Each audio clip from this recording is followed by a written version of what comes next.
బాలకోట గారు నమస్తే సార్. నమస్తే. బాలకోట గారు, మనం 2 రోజుల ఉమ్, నుంచి కూడా బుడమేరు రాజకీయాలు అయితే చూస్తా ఉన్నాం.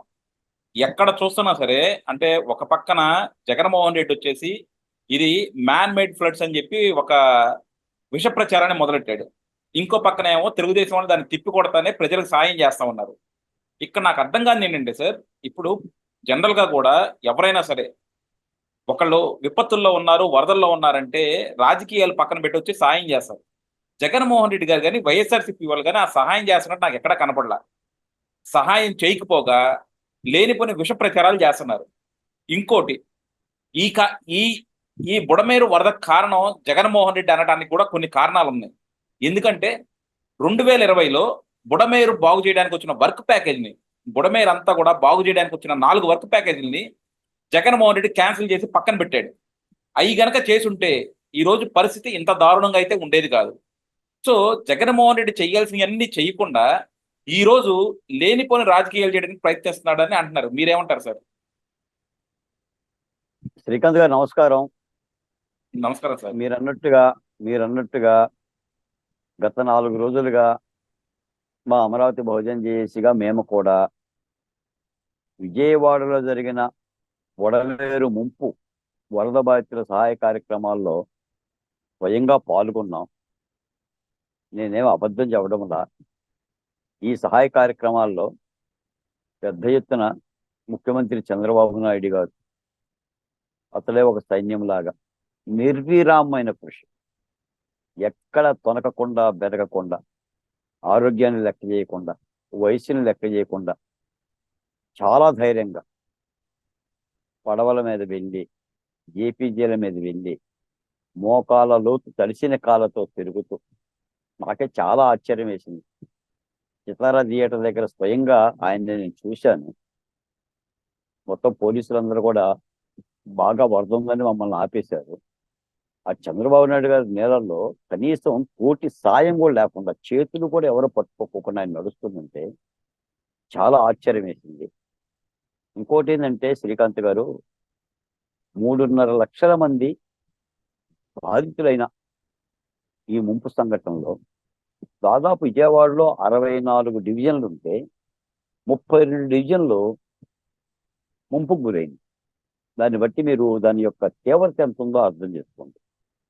ఒక్క రోజులో 30 సెంటీమీటర్ల వర్షం కురిసింది ఏకధాటిగా.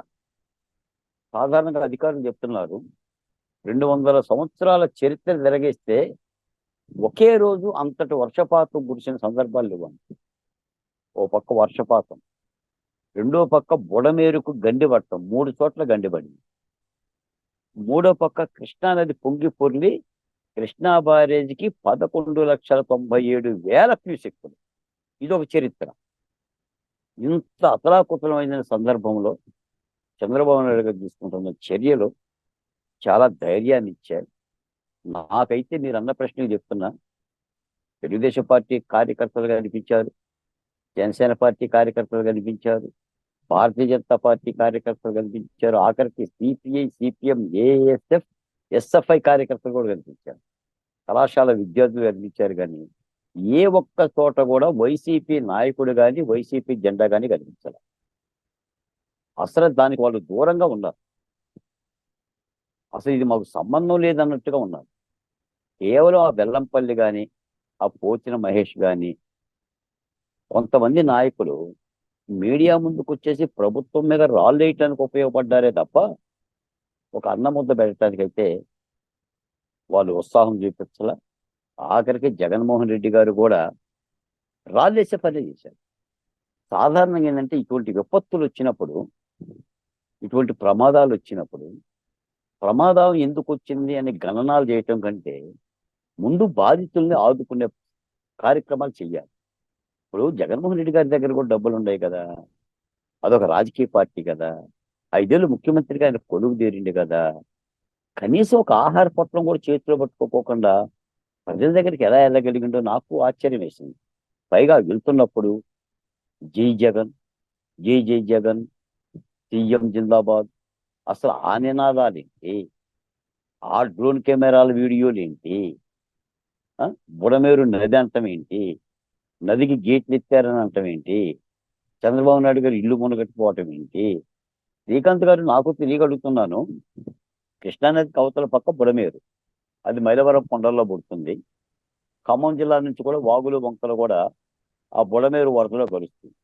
అక్కడి నుంచి పారుతూ 2-3 పెద్ద కాలువలు కలుస్తాయి. కలిసి మైలవరము, జీకొండూరు, విజయవాడ సింగినగరు మీదుగా గుడివాడ, గన్నవరం మీదుగా కొల్లేరులో కలుస్తుంది. అసలు కృష్ణా రివర్కి బుడమేరు రాదు. నిజానికి గనక బుడమేరు గనక డైవర్షన్ కృష్ణానదిలో కలిపి ఉన్నట్టయితే అసలు ముంపే ఉండదు. కృష్ణానదిలో నీళ్ళతో పాటు వెళ్ళిపోతూ ఉంటుంది. మీ సాధారణంగా ఏంటంటే ఇప్పుడు ప్రజలందరూ ఏమనుకుంటున్నారంటే విజయవాడలో కృష్ణానది మూలాన ముంపు వచ్చింది అనుకుంటున్నారు. కృష్ణానది మూలాన ముంపు రాలేదండి. బుడమేరు గండిపట్ట మూలాన, తెగిపట్ట మూలాన దాదాపు 40,000 క్యూసెక్కుల నీరు విజయవాడ సిటీ మీద పడిపోయింది. దాని మూలాన ప్రమాదం వచ్చింది.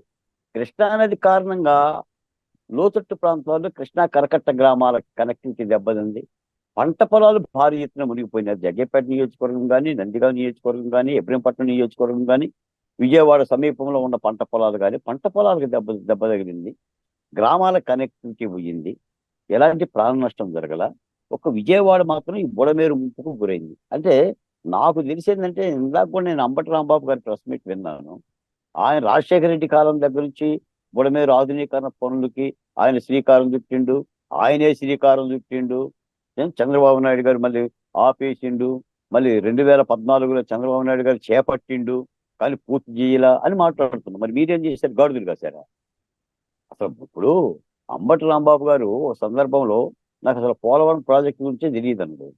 పోలవరం ప్రాజెక్టు గురించి ఆయనకి తెలియదు, బుడమేరు గురించి జగన్మోహన్ రెడ్డికి తెలియదు. అసలు బుడమేరు ఒకటి ఉంది, దానికి వరదలు వస్తాయి. మీకు జనరల్గా ఏంటంటే ఇరిగేషన్ డిపార్ట్మెంట్ ఉంటుంది శ్రీకాంత్ గారు. ఇరిగేషన్ డిపార్ట్మెంట్ తన పని తాను చేస్తుంది. దానికి ఒక రూపాయి ఇస్తే ఆ తూటుకాయలు తీయటమో కాలువలు బాగు చేయటం చేస్తే ప్రవాహం దాని అంతన అది వెళ్ళిపోతుంది. లేదా ఆ కట్టలో బాగు చేయటమో, కట్టలు తెక్కోకోకుండా ఇవన్నీ ముందు చర్యలు తీసుకుంటారు. వీళ్ళు నిజంగా ఇందాక మీరు అన్నట్టుగా గత 5 ఏళ్లలో కనుక బుడమేరు ఒకటి ఉంది, దీనికి సంబంధించిన పనులు చేసుకోవాలనే ఆలోచన కనుక వైసీపీ పార్టీకి ఉంటే అసలు ఈ ప్రమాదమే జరిగేది కాదు. నాకు తెలిసి నిన్ననే దేవినేని ఉమామహేశ్వర గారితో ఆయనే స్వయంగా చెప్పాడు నాకు. 2018లోనే దాదాపు 416 కోట్ల రూపాయల బుడమేరు ఆధునీకరణకి తెలుగుదేశం పార్టీ మంజూరు చేసింది. 124 కోట్ల రూపాయలతో కొంత పనులు జరిగినాయి. ఇక మిగిలిన పనులన్నీ కూడా వైసీపీ పార్టీ పట్టించుకోవాలా. నిజానికి ఏంటంటే ఆ బుడమేరు శాశ్వతంగా కలగాలి అని అంటే ఆ బుడమేరు యొక్క నీటిని డైవర్షన్ చేసి పోలవరం కుడి కాలువలోకి కలిపి ఆ VTPS ద్వారా కృష్ణానదిలోకి పంపిస్తే విజయవాడకి ఎలాంటి ఇబ్బంది ఉండదు. ఆ పని చేయలేదు. ఆ పని చేయకపోవడం వలన ఈ ప్రమాదం జరిగింది. ఏదేమైనా నేను ఒక మాట చెప్తాను సార్ ఈ సందర్భంగా. చంద్రబాబు నాయుడు గారి యొక్క సాహసోపేతమైన చర్యల మూలానే అన్ని లక్షల మంది ప్రజలు కూడా కుదుటపడ్డారు. నిరాశలైన ప్రజలంతా కూడా ధైర్యం వచ్చింది. మీరు అన్నట్టుగా పూర్తిగా అందరికీ 100కు 100% అందిందా బాలకోటయ్య గారు? ప్రతి ఇంటికి ఆహార పొట్లం పోయిందా, పాల ప్యాకెట్ పోయిందంటే నేను దానికి పూర్తిగా అవును అని కూడా నేను చెప్పను. ఎందుకంటే అన్ని లక్షల మంది యొక్క సహాయ సహకారాలు పర్యవేక్షించడం అంటే ఇప్పుడు విజయవాడలో ఉన్న హోటల్ అన్ని పనిచేసినాయి, ఆహార పదార్థాలు తయారు చేసినాయి, అక్షయ పాత్ర వాళ్ళు పనిచేశారు. ఎంతో మంది సంస్థలు పక్క జిల్లాల నుంచి ఇతర ప్రాంతాల నుంచి కూడా సహాయ సహకారాలు చేశారు. చేతనైన మేరకు సహాయం చేశారు. ఒక్క వైసీపీ ముఖ్యంగా జగన్మోహన్ రెడ్డి గారు అసలు ఎలాంటి సహాయం చేయకుండా మీరు దృష్టికి వచ్చింది. జగన్మోహన్ రెడ్డి గారి పేరుకు 1 కోటి రూపాయలు ప్రకటించి ఆ 1 కోటి రూపాయలు సీఎం సహాయ నిధికి ఇవ్వడం కూడా ఇష్టం లేక 1 కోటి రూపాయల మీద వాళ్ళ పార్టీ చర్చించి నిర్ణయం తీసుకుంటుందండి. ఇది ఆయన ప్రకటించాడు. మరి ఇప్పుడు ఉన్నాడో లేదో కూడా నాకు తెలియదు. ఇవాళ ఏదో లండన్ పోతానన్నాడు, మరి పోయాడా ఉన్నాడా నాకు తెలియదు. అంటే ఒక ప్రమాదకరమైన ఒక దృశ్యాన్ని చంద్రబాబు నాయుడు గారు ఇలా ఛాలెంజ్గా తీసుకున్నాడు. మీకు తెలిసిన విషయం ఏంటంటే ఇలాంటి ప్రమాదాలు జరిగినప్పుడు చంద్రబాబు నాయుడు గారు చాలా ఎసెప్ట్గా అంటే ఒక రక్షణ గోడలాగా ప్రజలకు ధైర్యం చెప్తూ ఉంటుంటాడు. సాధారణంగా ఇందులో జరుగుతుంది అంటే ఇలాంటి ప్రమాదాలు జరిగినప్పుడు బాధిత కుటుంబాల నుంచి, బాధితుల నుంచి చాలా ప్రశ్నలు వస్తాయి శ్రీకాంత్ గారు. అలాంటి ప్రశ్నలు వచ్చినా కూడా చంద్రబాబు నాయుడు గారు నేనున్నానని చెప్పి ఇలా ఇలా ఇలా అంటూ అధికారులు కూడా హెచ్చరిస్తూ వాళ్ళు బాధల్లో ఉన్నారు. వాళ్ళు మనల్ని అన్నా కూడా, మనల్ని తిట్టినా కూడా మీరు పట్టించుకోమాకండి, మీ పని మీరు చెయ్యండి అని చెప్పేసి అని అధికారాన్ని పరుగులు పెట్టి చేశాడు. కేంద్రానికి విజ్ఞప్తి చేశాడు. ఈ రోజు కేంద్ర బృందం కూడా పర్యటించింది. కేంద్ర మంత్రి ఒకళ్ళు వచ్చారు. విషయాలు మొత్తం కూడా విడమర్చి బుడమేరు యొక్క వాతావరణం దాని విశ్వరూపాన్ని చెప్పాడు. నేను చివరిగా ఒక మాట ఏం చేసిందంటే, సాధారణంగా బుడమేరుకి బెజవాడ దుఃఖదాయిని అని ఒక పేరు ఉంది. బుడమేరుకి మరో పేరంటే బెజవాడ దుఃఖదాయిని. నాకైతే ఆంధ్ర రాష్ట్రానికి దుఃఖదాయిని వైసీపీ పార్టీలా కనిపిస్తుంది. అదొక విపత్తు అయితే ఇదొక విపత్తు. అంటే చేతనైన మేరకు సాయం చేయటం మానేసేసి మళ్ళీ పైగా అమరావతి మునిగిపోయింది, చంద్రబాబు నాయుడు గారి ఇల్లు మునిగిపోయింది. చంద్రబాబు నాయుడు గారి ఇల్లు మునగపోవటం మూలాన ఇంట్లో ఉండలేక కలెక్టర్ ఆఫీస్లో ఉన్నాడంట. నీకు మాట చెప్తాను శ్రీకాంత్ గారు, ఇప్పుడు చంద్రబాబు నాయుడు గారు ఇల్లు మునగటం అనేది రాష్ట్రానికి పెద్ద అంశమా? ఒకవేళ మునిగితే ఇంకొక ఇంట్లో పోతాడు, ఇంట్లో పోతాడండి.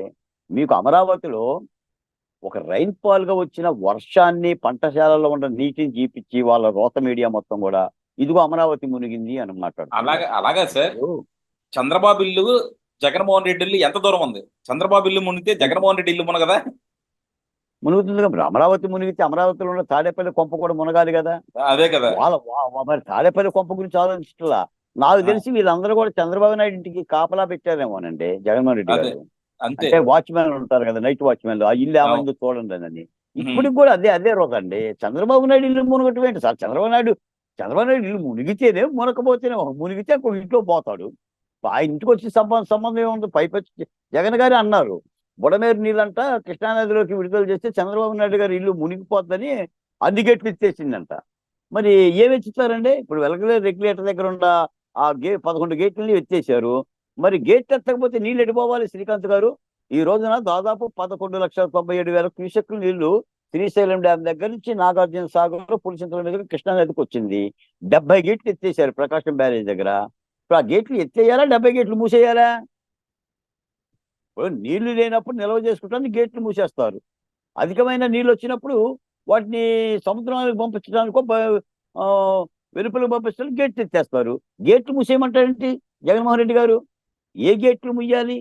అసలు ఈయనకి నీటి గురించి తెలిస్తే, వరదల గురించి తెలిస్తే ఏదైనా సహాయ చర్యలు చేసుకుంటాడు. ఏ కాడికి ఏంటంటే రాజకీయం రాజకీయం రాజకీయం అరాజకీయం. ఆ చంద్రబాబు నాయుడు గారి ఇంటి గోల తప్ప, లేదా అమరావతి మీద నిందలేయటం తప్ప ఒక్క రూపాయి అండి. మీకు ఈ రోజున ఒక మాట కూడా చెప్పుకోవాలి సందర్భంగా, పవన్ కళ్యాణ్ గారు ఉప ముఖ్యమంత్రి, ఆయన ప్రభుత్వంలో ఒక పాత్ర మంత్రి. ఆయన దాదాపు 6 కోట్ల రూపాయలు ప్రభుత్వానికి ఇచ్చాడు. 2 కోట్ల రూపాయలు వరద సాయం ఇచ్చాడు. దాదాపు 400 పంచాయతీలకి 1,00,000 చొప్పున 4 కోట్ల రూపాయలు ఇచ్చాడు. ఎంతో మంది భూరి విరాళాలు ఇస్తున్నారు, సినిమా నటులు కానీ ఎంతో మంది ఇస్తున్నారు. ఇవన్నీ అసలు సాయం చేయాల్సిన మనస్తత్వం కానీ అది ఏమీ లేకపోకుండా నిందలేయటానికి పరిమితి. ఇదైతే ప్రజలు గమనిస్తున్నారండి. మనం ఏదన్నా అనుకొని చంద్రబాబు నాయుడు గారు చేసిన కష్టాన్ని, ఆయన పడ్డ శ్రమని ప్రజలైతే గ్రహిస్తారు. కేవలం నిందలేసేవాడిది ఏముంది సార్? 4 మాటలు మాట్లాడతారు, ఏదో 4 మాటలు మాట్లాడితే ఆ 4 మాటలు ఆ పార్టీ వాళ్ళకి ఏదైనా హుషారు తెప్పిస్తాయి తప్ప ప్రజలకే హుషారు తెప్పిస్తుంది. ఈ మాటలు ఎన్ని చెప్పలేదండి.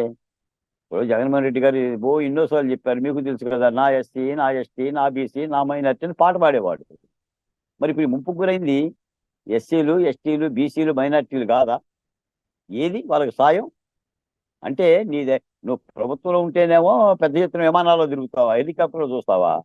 నువ్వు ప్రభుత్వంలో లేదు కాబట్టి 4 అడుగులు చంద్రబాబు నాయుడు గారు కూడా బురదలో నడిచిందని చెప్పి 4 అడుగులు వేసేసి 4 రాళ్ళు వేసి వెళ్ళిపోతావా? ఇదంతా కూడా రాష్ట్ర ప్రజలు అర్థం చేసుకోవాలండి. అందుకని ఇక్కడ సందర్భం ఏంటంటే, వైసీపీ పార్టీని నేనేదో రాళ్ళేసి సుఖమే ఉందిలే కానీ, కేంద్ర ప్రభుత్వం, ముఖ్యంగా కేంద్ర ప్రభుత్వం తప్పనిసరిగా ఈ బుడమేరు ముంపుకి శాశ్వతమైన పరిష్కారం అంటే దాని డైవర్షన్ కృష్ణానదిలోకి కలిపే విధంగా దాని ఆధునీకరణ పనులు చేపట్టడానికి నిధులు ఇవ్వాలి. ఒక్కొక్క కుటుంబానికి, నష్టపోయిన కుటుంబానికి, పూర్తిగా నష్టపోయిన ఇంటికి 50,000 రూపాయల చొప్పున, పాక్షికంగా దెబ్బతిన్న కుటుంబాలకి 25,000 రూపాయల చొప్పున వాళ్ళ ఇంటి సామాగ్రి కానీ, వాహనాల బాగు కానీ చేస్తున్నారు. నేనేం చేయట్లేదని నేను అన్ను. రోడ్లు కూడా శుభ్రం చేస్తున్నారు, ఫైర్ సిబ్బంది దిగిపోయింది, ఆ వాహనాలను కూడా ఇన్సూరెన్స్ చేసే ప్రయత్నం చేస్తున్నాడు. పర్టికులర్గా పిన్ టు పిన్ వరద గ్రామాల్లో తిరిగి కోరుకునే విధంగా చంద్రబాబు నాయుడు గారు కృషి చేయడం అనేది అభినందదగ్గ విషయం. ఆయనకే సాధ్యం అండి. మనం ఎంత పొగిడినా కూడా ఈ విషయంలో మాత్రం చంద్రబాబు నాయుడు గారికి 100కి 150 మార్కులు ఇవ్వాలండి. ఎందుకంటే అతనే ఒక ఎసెట్ అండి రాష్ట్రానికి. అంత ధైర్యంగా ఇంకో ముఖ్యమంత్రి చెయ్యరు శ్రీకాంత్ గారు. భారతదేశంలో 28 రాష్ట్రాలు ఉన్నాయి. ఏ ముఖ్యమంత్రి కూడా ఇలా మోకాళ్ళ లోతు నేలల్లో మీరు ఆ జేసీబీ ఎక్కుతుంటే మీరు చూడండి. ఆ తడిసిన కాళ్ళతో జేసీబీ ఎక్కుతూ తడి చేతులతో ఆయన తుడుచుకుంటుంటే ఇప్పుడు పక్కనున్న సెక్యూరిటీ సిబ్బంది అలసిపోతున్నారు తప్ప ఆయనకు అలసట రావడంలా మరి అది భగవంతుడు ఇచ్చిన వరమో ఏమో కానీ ఒక అద్భుతంగా సహాయ సహకారాలని విజయవాడను ఆదుకోవడానికి ఆయన కలెక్టర్ ఆఫీసులోనే ఉండి బస్సులోనే ఉంటూ ఎటు వెళ్ళకుండా శ్రమించి ఆయన ఎప్పుడైతే రంగప్రవేశం చేశాడో తెలుగుదేశం పార్టీ ఎమ్మెల్యేలు కానీ మంత్రులు కానీ కార్యకర్తలు కానీ అధికారులు కానీ సమస్త రంగాలు మొత్తం కూడా పనిని సులభతరం చేసింది. లేకపోతే కోలుకునేది కాదండి బెజవాడ. అంతా ఇంత నష్టం కాదు. ఎందుకంటే ఒక్కొక్క ఇంటికి 8 అడుగులు 10 అడుగుల లోతులు నీళ్ళు వచ్చినాయి అంటే ఊహించండి. కాబట్టి ఇలాంటి విపత్తులను నివారించుకోవాల్సిన బాధ్యత ఉంది. కేంద్ర ప్రభుత్వం పూర్తిగా సహాయ సహకారాలు అందిస్తే భవిష్యత్తులో వీటికి ఏదైనా ఫుల్ స్టాప్ పెట్టడానికి కూడా ఆస్కారం ఉంటుంది. డెఫినెట్ గా చూద్దాం సార్. ఎస్పెషల్లీ ఏంటంటే మీరు అన్నట్టు జగన్మోహన్ రెడ్డి చేసే నీచ రాజకీయాలు మాత్రం ప్రజలకి జుగుప్సాకరంగా ఉన్నాయన్నమాట. ఈ టైంలో సహాయం చేయాల్సిన టైంలో సహాయం చేయకుండా రాజకీయాలు మాట్లాడటం అది ప్రజలు కూడా హర్షించట్ల. జగన్మోహన్ రెడ్డి గారికి ఇప్పటికన్నా తప్పు తెలుసుకుంటారని, అలాగే ఈ ప్రభుత్వం స్టేట్ గవర్నమెంట్ సెంట్రల్ గవర్నమెంట్ కూడా ఈ బుడమేరకు ఒక శాశ్వత పరిష్కారం తీసుకొస్తారని కూడా ఆశిద్దామండి. Thank you very much sir. Thank you.